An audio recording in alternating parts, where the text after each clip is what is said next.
Well, it is truly delightful to be here, an honor to be here to see the great progress going on.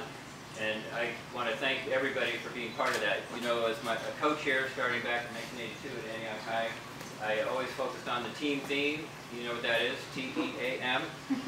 Together, everyone accomplishes more. And you're doing it. You're doing it in your teams, in your academies, you're doing it as teams in the district, as a board, working together. So Don, thank you for your incredible leadership. He's known statewide. I picked him to be part of my transition committee when I was first elected 2 years ago to this office, and just really brilliant insight into what kids need and what gets them engaged. And this is what, every time I would run into Lou or talk to Lou, he would just, you know, extol the virtues of everything going on and just say, you got to come and see it firsthand. And so proud of your leadership and again, just bringing this faculty together, bringing the students together, and you over and over stressed energy, enthusiasm, and engagement, the big E's, which leads to excellence, the other big E. So thanks for your leadership and joy in the board. And speaking of, you know, hometown, just looking out, I had a number of you ask, how's Tamara, how's Tiffany? My two daughters, of course, went through our great schools here. Tiffany's doing well. I spent 5 hours with my grandson yesterday, a 3-year-old, full of energy, full of exploring the world, right, and all those good things. And so, in fact, Gary, you were Tiffany's 3rd grade teacher.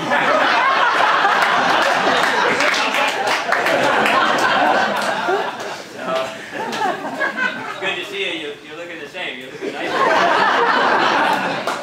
But yeah, then, you know, just like I just have so many memories come back of when I first started teaching. I chose to teach in a Title I school in West Pittsburgh. Some of you might remember Pacifica High School, and I went to a summer program to really get up on my science and environmental studies and wanted to teach biology and ecology. And guess who my teacher was? Joe Olenshaw. And Joe was just an incredible teacher, really taught me about hands-on learning, getting kids going, taking field trips. We did whitewater rafting, climbing half dome, 3-4-day backpack trips, going to the tide pools, going to the museums. And the kind of thing you're creating here in terms of those opportunities are just, they're memorable for kids for the rest of their lives, and they'll shape where they go and who they become. So I want to thank you for that. And then there was, I find a little reminiscent. I saw Steve, and I remember Steve Sanchez was head wrestling coach, and I was cross-country and track coach, and we had this thing with De La Salle and Crondelet. and you pulled off several championships. I mean, I lost count of how many your teams had, Steve, but those are good memories. I was able to have a team, you know, again, that team spirit, where kids who did it, that beat De La Salle once and Crondelet twice. We were the only school to beat those rascals. But and a lot of them come from our community, right? But I just, again, it's delightful to be here and marry your friendship and leadership for so many years, and, you know, going back to your work in early learning. And so I'm not going to speak too long, because any politician stands between people and their food and their appetite. I'm not going to go very far. But I do say this is the way of the future. I really put an emphasis when I ran for this office of superintendent. I worked in the Senate for many years on the linked learning, the Connect Ed, Irvine Foundation work, and now this linked learning, this academy where you can really focus on what young people aspire to be, and get them excited about working together, the teamwork, the collaboration, the critical thinking, the problem solving. I saw it as I went around to your classes today, and Brian Jones and, you know, Kevin Jones showing me what was going on in his classes. Just exciting work. Sean O'Neill, just really cool work and cool results. 97%, what was it? 97% of those taking the Casey in math passed the first time in your academy. Isn't that cool?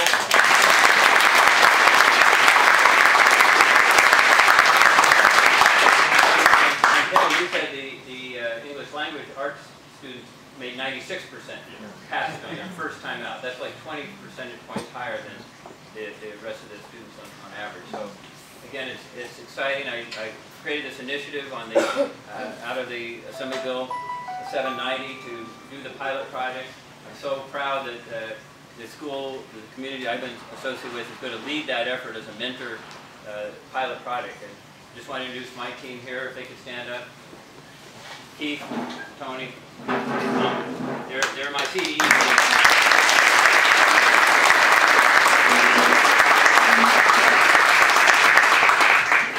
So again, to wrap it up, we can take questions later if you like, but basically we also have to thank the voters. But they voted yes to invest in schools because of you and because of what you're doing to get kids excited about learning and help them see their way to a career, to a future that's going to be productive and bright. And so not only in Measure B, but statewide. I mean, I campaigned up and down all around the state for a year. We worked hard together. The governor was bold in his leadership. But the Californians voted the biggest tax increases in the state's history, in the nation's history, to invest in kids, to invest in the kind of programs you stand for and you're conducting. And then Prop 39 passed. I was working on that one, and we're probably going to have the responsibility of distributing $2.5 billion in my office. The governor's plan is to have me distribute the money. But that'll be energy efficiency and work that we can do to improve the physical plan at the school, but also be a learning opportunity. So it's going to be a win-win-win. Jobs, save money, energy efficiency, so we have more money for the other cool things we do and the kids need, and we'll have 1,000 teachable moments for our kids. And so that's good. And then guess what? Out of the ballot measures that went to the public, like Measure B, there were 106 of them. 85% passed. California taxpayers voted $15 billion of additional investment to do the kind of improvements to believe in the future, invest in their kids the way that this community did. So thank you for what you do every day, and look forward to continuing to work with you. Thanks.